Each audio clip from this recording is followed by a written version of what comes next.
പറഞ്ഞപ്പോൾ സുലോചി പറഞ്ഞ് ഞാൻ ഈ സാഹിത്യ സിദ്ധാന്തം തിയറിയും കൾച്ചർ സ്റ്റഡീസും ഒക്കെ പഠിപ്പിക്കുന്ന ആളാണ് SB കോളേജിൽ, കുറേ പേപ്പറുകളൊക്കെ ചെയ്തിട്ടുണ്ടെന്ന്. അതുകൊണ്ടൊന്നുമല്ല ഞാനിവിടെ നിൽക്കുന്നത്. സംഗീത SB കോളേജിൽ പഠിച്ചാണ്. കുറേ വർഷങ്ങൾക്ക് മുമ്പ് 2003 അവിടുന്ന് MA പഠിച്ചിറങ്ങിയ ആളാണ്. 2 വർഷം സംഗീത, 1 വർഷം സത്യത്തിൽ MAക്ക് പഠിപ്പിക്കാൻ ഇട വന്ന ഒരാളാണ് ഞാൻ.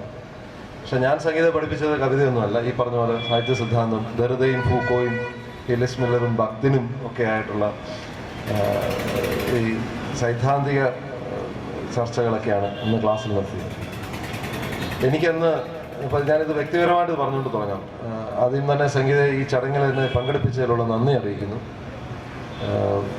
എൻ്റെ സുഹൃത്ത് രേണു പറഞ്ഞ പോലെ എത്രയോ വർഷങ്ങളായിട്ട് നമ്മൾ ദർശന പുസ്തകോത്സവം നമ്മുടെ ജീവിതത്തിൻ്റെ ഒരു ഭാഗമാണ്.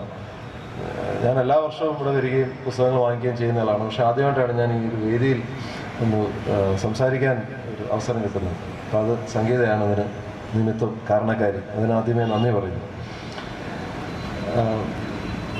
ഞാനതുകൊണ്ട് അല്പം ഈ വ്യക്തിപരമായ ഇങ്ങനെ ഒരു ബന്ധമുള്ളതുകൊണ്ട് ഓർമ്മകളിലേക്ക് പോവാണ്. സംഗീത അവിടെ MAക്ക് പഠിച്ചിരുന്ന സമയത്ത്, SB കോളേജിൽ പഠിച്ചിരുന്ന സമയത്ത് ഒരു കവിത പോലും എഴുതിയതായി ഞങ്ങൾ അധ്യാപകരാരും അറിഞ്ഞിരുന്നില്ല. അങ്ങനെ കവിത എഴുതുന്ന ഒരാളാണ് എന്ന് ഞങ്ങൾ ആരും അറിഞ്ഞിരുന്നില്ല. ഞങ്ങളാരെയും അറിയിച്ചില്ല എന്നതാണ് സത്യം. സംഗീത അത് വളരെ രഹസ്യമായി, വളരെ സ്വകാര്യമായി ഈ മനസ്സിൻ്റെ ചെപ്പിൽ എവിടെയോ ഒളിച്ചു വെച്ച് എന്ന കാൽപ്പനിക പ്രയോഗം അക്ഷരാർത്ഥത്തിൽ പാലിച്ചുകൊണ്ട് ഈ കവിത ഇങ്ങനെ ഒളിപ്പിച്ചു വെച്ചിരിക്കുകയായിരുന്നു. സംഗീതയുടെ ക്ലാസ്സിൽ ഞാനിന്ന് ഓർക്കുന്നു, കവിത എഴുതുന്നതിന് പ്രശസ്തിയുള്ള പേരെടുത്ത ഒരു കുട്ടി വേറെ ഉണ്ടായിരുന്നു. ആ ആളിപ്പോൾ ഒരു അറിയപ്പെടുന്ന ഒരു കോളേജിൽ ഇംഗ്ലീഷ് അധ്യാപികയാണ്. പക്ഷെ ഇപ്പോൾ കവിത എഴുതുന്നുണ്ടോ എന്ന് എനിക്ക് അറിഞ്ഞുകൂടാ. ഇല്ലെന്നാണ് എൻ്റെ അറിവ്.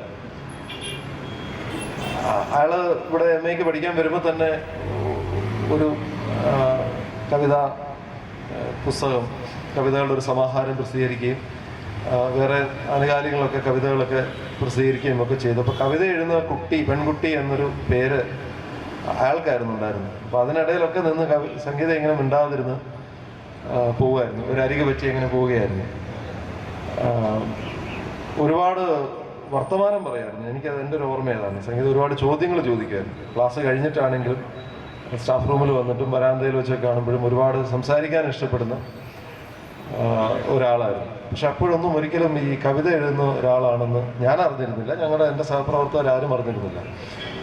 സംഗീതയുടെ കൂടെ പഠിച്ചവരെയും പഠിപ്പിച്ചവരോടൊക്കെ ഞാൻ ഈ അടുത്ത നാളിൽ ഈ പുസ്തകം ഇറങ്ങിയതിന് ശേഷം ഇങ്ങനെ ഒറ്റയ്ക്കൊരാൾ കടൽ വരയ്ക്കുന്നു എന്നൊരു സമാഹാരം എഴുതിയ ആൾ നമ്മുടെ പഴയ സംഗീതയാണെന്ന് പറയുമ്പോൾ അവരെയൊക്കെ ഞെട്ടുകയാണ്. ആ സംഗീതം ഒക്കെ എല്ലാം അത്ഭുതമാണ്, അവർക്ക് വിശ്വസിക്കാൻ പറ്റുന്നില്ല. കൂടെ പഠിച്ച ആൾക്ക് പോലും, പഠിച്ച ഒന്നിലധികം പേരോട് ഞാൻ പറഞ്ഞപ്പോഴും സംഗീതയോ കവിതയോ എഴുതുന്നു. ഞാൻ പറഞ്ഞു വെറുതെ എഴുതാതെ മാത്രമല്ല, അത് DC ബുക്സ് പ്രസിദ്ധീകരിച്ചു. അത് ഈ തലമുറയിൽ ഏറ്റവും പ്രധാനപ്പെട്ട കവികളിൽ ഒരാളാണ് സംഗീത എന്നും പറഞ്ഞപ്പോൾ എല്ലാവർക്കും ഇത് അവിശ്വസനീയമായിട്ട് തോന്നി. ഫേസ്ബുക്കിൽ വളരെ വൈകി വന്ന ഒരാളാണ് ഞാൻ ഫേസ്ബുക്കിൽ വന്നിട്ട് 2 വർഷമേ ആയിട്ടുള്ളൂ. ബോധപൂർവ്വം ഇതിൽ നിന്ന് മാറി നിന്ന ഒരാളാണ്. അത് ഒരുപാട് നമ്മുടെ സമയം കൊല്ലുമെന്ന് അറിയാമെന്നുകൊണ്ട് മാറി നിന്നാണ്. പക്ഷേ ഇപ്പോൾ ഈ പറഞ്ഞ പോലെ അതിനകത്ത് കയറി പിന്നെ ഒരു അഡിക്ഷനായിട്ട് തന്നെ എല്ലാ ദിവസവും രേണു മുമ്പേ പറഞ്ഞ പോലെ നമ്മൾ എപ്പോഴും എന്തെങ്കിലും ഇടപെട്ടുകൊണ്ടിരിക്കുന്ന ഒരു പബ്ലിക് സ്ഫിയറായിട്ട് നിൽക്കുകയാണ്. ഈ ഫേസ്ബുക്കിനെ കുറിച്ച് വളരെ കൃത്യമായ നിരീക്ഷണമാണ് രേണു പറഞ്ഞത്. ഈ ലോകത്തിലെ ഏറ്റവും വലിയ ഇടമാണ്. അതിൻ്റെ ഏറ്റവും വലിയൊരു സവിശേഷത എന്ന് പറയുന്നത് ഇതിൻ്റെ ഒരു ജനാധിപത്യ സ്വഭാവമാണ്. ഹൈബർമാസൊക്കെ പബ്ലിക് സ്ഫിയർ എന്ന് പറയുന്നതിന് നിർവചിക്കുന്നത് തന്നെ ആർക്കും ഇടപെടാവുന്ന, ആർക്കും അങ്ങോട്ട് സംഭാവന കൊടുക്കാവുന്ന ഒരു ഇടം എന്നുള്ള, അങ്ങനെയാണ് അദ്ദേഹം നിർവചിക്കുന്നത് തന്നെ പബ്ലിക് സ്ഫിയർ. ആ അർത്ഥത്തിൽ ലോകത്ത് ഏറ്റവും സ്വീകാര്യമായ, ഏറ്റവും ഏവർക്കും ഒരുപോലെ അവൈലബിൾ ആയിട്ടുള്ള ഒരു പൊതു ഇടം എന്ന് പറയുന്നത് ഫേസ്ബുക്കാണ്.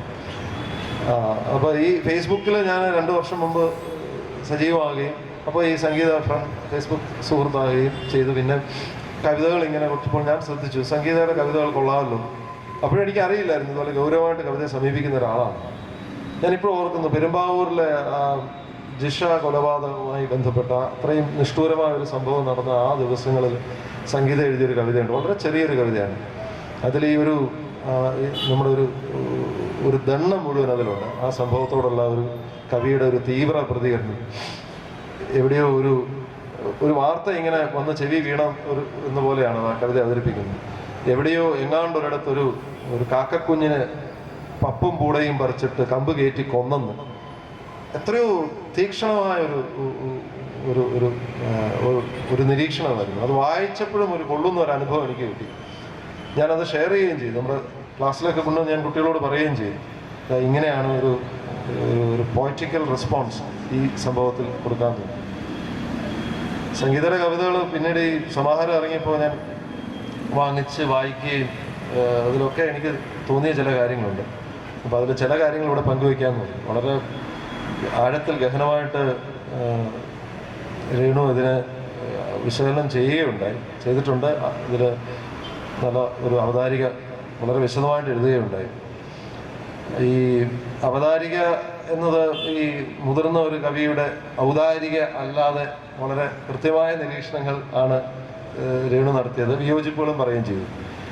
തീർച്ചയായിട്ടും കവിതയുടെ ഒരു സ്വഭാവം അതാണ്. നമുക്ക് എല്ലാവർക്കും വിയോജിക്കുകയും ഇഷ്ടപ്പെടുകയും വിയോജിക്കുകയും ഒക്കെ ചെയ്യാം. എനിക്കുമുണ്ട് കുറേ വിയോജിപ്പുകളുണ്ട്, അതിലധികം ഇഷ്ടങ്ങളുമുണ്ട് സംഗീതരംഗത്ത്.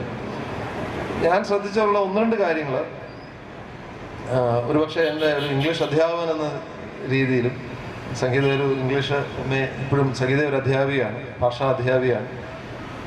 അപ്പോൾ അത്തരത്തിൽ നമ്മുടെ വായനകളും പഠനങ്ങളും ഒക്കെ ആയിട്ട് ഇത് ബന്ധപ്പെടുത്താതെ നമ്മളത് അറിയാതെ തന്നെ വന്നു പോകും. എന്നെ ഏറ്റവും ആദ്യം സ്പർശിച്ചൊരു കാര്യം ഈ കവിതകളൊക്കെ ഉടനീളമുള്ള ഒരു മെറ്റഫിസിക്കൽ സ്ട്രീക്കാണ്. നമ്മൾ ഈ മെറ്റഫിസിക്കൽ പോയട്രി എന്ന് പറഞ്ഞൊരു പ്രധാന കാവ്യ ശാഖ തന്നെ ഇംഗ്ലീഷിലുണ്ട്. 17-ാം നൂറ്റാണ്ടിലാണ് അതിൻ്റെ പ്രധാനപ്പെട്ട കവികൾ പലതും.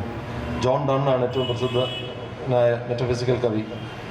ഈ മെറ്റഫിസിക്കൽ കൺസീറ്റ് എന്ന് പറയുന്നുണ്ട്. നമുക്ക് ഈ പ്രത്യക്ഷത്തിൽ ബന്ധമില്ലാത്ത പാരസ്പര്യമില്ലാത്ത ഘടകങ്ങളെ ചേർത്ത് വെച്ച് വല്ലാത്തൊരു അനുഭവം, കാവ്യാനുഭവം പ്രദാനം ചെയ്യുന്ന ഒരു രീതിയാണ് മെറ്റഫിസിക്കൽ കൺസീറ്റ്. മെറ്റഫിസിക്കൽ പോയട്രി അതാണ് അതിൻ്റെ ഒരു സവിശേഷത. ഈ സംഗീതര കവിതയിൽ ഉടനീളം നിറഞ്ഞു നിൽക്കുന്ന ഈ ബിംബ സമൃദ്ധിയുടെ ധാരാളിത്വത്തിൻ്റെ പലതും ഇത്തരം മെറ്റഫിസിക്കൽ കൺസീറ്റ്സ് ആണ്. ഈ മെറ്റഫിസിക്കൽ കൺസീറ്റിനെ കുറിച്ച് ഈ എലിയറ്റിൻ്റെ ഒരു പ്രസിദ്ധമായ ലേഖനമുണ്ട്. ഈ മെറ്റഫിസിക്കൽ കവികളെ കുറിച്ച് എഴുതിയൊരു ലേഖനമുണ്ട്. അതിൽ അദ്ദേഹം ഡണ്ണിൻ്റെ കവിതയെക്കുറിച്ച് പറയുന്നത് ഇങ്ങനെയാണ്: thought to Donne was an experience, it modified his sensibility. ഒരു ചിന്ത എന്ന് പറയുന്നത് ഡണ്ണിന് ഒരു അനുഭവമാണ്. അദ്ദേഹത്തിൻ്റെ ഭാവുകത്വത്തെ തന്നെ അത് പുതുക്കിപ്പണിയും അല്ലെങ്കിൽ മാറ്റിപ്പണിയും എന്നാണ്.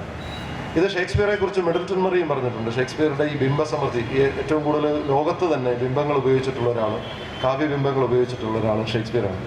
ഷേക്സ്പിയറെ കുറിച്ച് മിഡിൽട്ടൺ മറി പറയുന്നത് he seems to be doing his very thinking in metaphors ആണ്. ഈ ചിന്തിക്കുന്നത് പോലും ഒരാശയം വരുന്നു, അല്ലെങ്കിൽ നമുക്കൊരു കാര്യം പറയണം, ഈ കാര്യത്തെ നമ്മൾ ചിന്തിക്കുന്നത് തന്നെ ഈ രൂപകത്തിൽ അല്ലെങ്കിൽ ഒരു ബിംബകൽപ്പനകളിലൂടെ. ആ ഒരു രീതി സംഗീതയ്ക്കുണ്ട്. ഈ സംഗീത കവിതകളെ കുറിച്ച് പറയാവുന്ന ഏറ്റവും നല്ല വാക്യം എനിക്ക് തോന്നുന്നത് ശൈലൻ പറഞ്ഞതാണ്. ഈ പുസ്തകത്തിൽ എനിക്ക് ഏറ്റവും ഇഷ്ടപ്പെട്ട വാക്യവും വരിയും ഒരുപക്ഷെ ഇതിൻ്റെ പിൻകുറിപ്പിൻ്റെ ഏറ്റവും അവസാനത്തെ വരിയായിട്ട് ശൈലൻ പറയുന്ന ഒരു ഇതാണ്: ഈ അപരിചിതവും അപ്രതീക്ഷിതവുമായ ലവണ സംയുക്തങ്ങളാൽ സമൃദ്ധമാണ് ഈ കടലെന്ന്, ഒറ്റയ്ക്ക് വരയ്ക്കുന്ന ഈ കടലെന്ന്. അത്ര മനോഹരമായ കൃത്യമായ കാവ്യഭംഗി ഉള്ളൊരു പ്രയോഗമാണ് ലവണ സംയുക്തം. അത് അതിൻ്റെ കാരണം ഇതാണെന്ന് ഞാൻ കരുതുന്നു. ഇത് അപ്പോൾ ഇത് നിരന്തരമായിട്ട് ആവർത്തിക്കുന്നത് അല്ലെങ്കിൽ കവിതയുടെ ഒരു പൊതു സ്വഭാവമായിട്ട് ഇത് മാറുന്നത് നല്ലതോ എന്നത് രേണു ഉന്നയിച്ചൊരു ചോദ്യമാണ്. അതെനിക്ക് തോന്നുന്നു സംഗീതം തന്നെ അത് തിരിച്ചറിയും. സംഗീതം ഇന്ന് എഴുതുന്ന സംഗീതം ആയിരിക്കില്ല 2 വർഷം കഴിഞ്ഞ് എഴുതുന്ന സംഗീതം. എല്ലാ കവികളും അങ്ങനെയാണ്. എഴുതി തെളിയുക എന്ന് പറയുന്നത് വലിയ കാര്യം തന്നെയാണ്. നമ്മൾ 50 വർഷമായിട്ട് കവിത എഴുതുന്ന സച്ചിദാനന്ദ മാഷൊക്കെ നമ്മുടെ കൂടെയുണ്ട്. നമ്മൾ നിരന്തരമായിട്ട് നമ്മുടെ കാവ്യഭാഷ ഇങ്ങനെ പുതുക്കി പണിതുകൊണ്ടിരിക്കുകയാണ്. അപ്പോൾ കുറച്ച് കഴിയുമ്പോൾ സംഗീതയ്ക്ക് തന്നെ മാറും. ഞാൻ ഇങ്ങനെയൊന്നും അല്ല കവിത എഴുതേണ്ടതെന്ന് തോന്നി. ഈ ഫോമിൽ ഈ രൂപപരമായ ചില വൈവിധ്യം കൊണ്ടുവരും. പിന്നെ ശരിയാണ്, വളരെ പ്രെഡിക്റ്റബിൾ ആയിട്ടുള്ള ചില സംഗതികളുണ്ട് ഈ സംഗീതര കവിതകളിൽ. അത് പ്രത്യേകിച്ച് ഇതിൻ്റെ ഒരു ഊന്നൽ ഈ പറഞ്ഞ 1, 2, 3 ഈ ബിംബങ്ങളിൽ ചുറ്റിപ്പറ്റിയുള്ള പക്ഷെ അങ്ങനെ തന്നെ കവിത എഴുതാം, അങ്ങനെ തന്നെ കവിത എഴുതുന്ന ഒരു പാരമ്പര്യമുണ്ട്. ഇംഗ്ലീഷിൽ ഇമേജിസം എന്ന് പറഞ്ഞ ഒരു രീതി തന്നെയുണ്ട്. ഈ ബിംബങ്ങൾ കൊണ്ട് മാത്രം കവിത എഴുതുന്നുണ്ട്. ഇപ്പോൾ നമ്മൾ ഹൈക്യു എന്നുള്ള ട്രഡീഷൻ നോക്കാം. സംഗീത കവിതകളൊക്കെ ഈ ഹൈക്യുവിൻ്റെ ഒരു സ്വാധീനമുണ്ട്. ഏറ്റവും ചുരുങ്ങിയ വാക്കുകളിൽ 21 സിലബിൾസിലും അല്ലെങ്കിൽ 3 വരികളിലായിട്ട് ഒരു വലിയ പ്രപഞ്ചം തന്നെ ഉൾക്കൊള്ളിക്കുക എന്നത്. ഭാഷയുടെ കവിത നമ്മളെപ്പോഴും ഓർമ്മ വരും. ഒരു എന്താണ്, an old pond, a frog jumps in the sound of water. ഏറ്റവും പ്രസിദ്ധമായ ഒരു ഹൈക്യമാണ്. അതുപോലെ എസ്ര പൗണ്ട്, ഇമേജിസത്തിൻ്റെ ഏറ്റവും വലിയ ഒരാളായിരുന്നു എസ്ര പൗണ്ട്. എസ്ര പൗണ്ടും ഈ മാതിരിയുള്ള കവിതകൾ എഴുതിയിട്ടുണ്ട്. The apparition of these faces in the crowd like petals on a wet dark bough എന്നുള്ള പ്രസിദ്ധമായ ഒരു വരിയുണ്ട്. 2 വരിയേ ഉള്ളൂ ഒരു കവിത, ഒരു ബിംബമാണ്. പക്ഷെ ആ ബിംബം നമ്മൾ സൂക്ഷിച്ച് വായിച്ചാൽ, നമ്മളത് വിശകലനം ചെയ്താൽ ഒരുപാട് അടരുകളുള്ള, ഈ അടരുകൾക്കിടെ ഇതളുകൾക്കിടയിലൊക്കെ ഒരുപാട് അനേക അർത്ഥസാധ്യതകളുള്ള ഒരു കാവ്യാനുഭവമായിട്ട് മാറും. അതുകൊണ്ട് ഈ ബിംബങ്ങൾ മുൻനിർത്തി അല്ലെങ്കിൽ ബിംബങ്ങളെ ആശ്രയിച്ച് കവിത എഴുതുന്നത് തെറ്റൊന്നുമല്ല, അതല്ലെങ്കിൽ മോശം കാര്യമല്ല. അത് പക്ഷേ കുറച്ച് കഴിയുമ്പോൾ മടുക്കുമ്പോൾ അത് മാറി വേറെ രീതിയിൽ വരും. ഈ ആഖ്യാന സ്വഭാവമുള്ള ഒരു നാരറ്റീവ് മോഡ് എന്ന് പറയാവുന്ന ഒരുപാട് കവിതകൾ ഇതിലുണ്ട്. അപ്പം അതിനെക്കുറിച്ച് രേണു അത് കൃത്യമായിട്ട് പറഞ്ഞിട്ടുണ്ട്. ഈ കഥാപാത്രങ്ങൾ പേര് വെച്ചിട്ട് തന്നെയുള്ള കവിതകൾ. അപ്പോൾ അത്തരത്തിലുള്ള ഒരു വൈവിധ്യം ഈ സമാഹാരത്തിൽ തന്നെ ഉണ്ട്. പിന്നെ സംഗീതയുടെ കവിതകൾ ഞാൻ ശ്രദ്ധിച്ചൊരു കാര്യം, ഇതിൽ ഒരു അന്തർധാരയായിട്ട് ഉള്ള ഒരു നൊമ്പരമാണ്.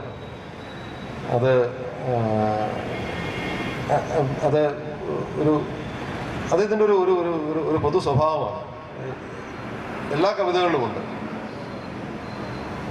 അത് കവിതയെ കുറച്ചുകൂടി തീക്ഷ്ണവും ദീപ്തവുമാക്കുന്നതായിട്ടാണ് എൻ്റെ അനുഭവം. അത് വ്യക്തിനിഷ്ഠമാവാം, നമ്മുടെ ഈ കാവ്യ ശബ്ദത്തിൻ്റെതാവാം, അനുഭവങ്ങളുടേതാവാം, ഈ കവിത എന്ന രൂപത്തോട് നമ്മൾ മല്ലടിക്കുമ്പോഴുണ്ടാകുന്ന ആ ഒരാശങ്കയാവാം.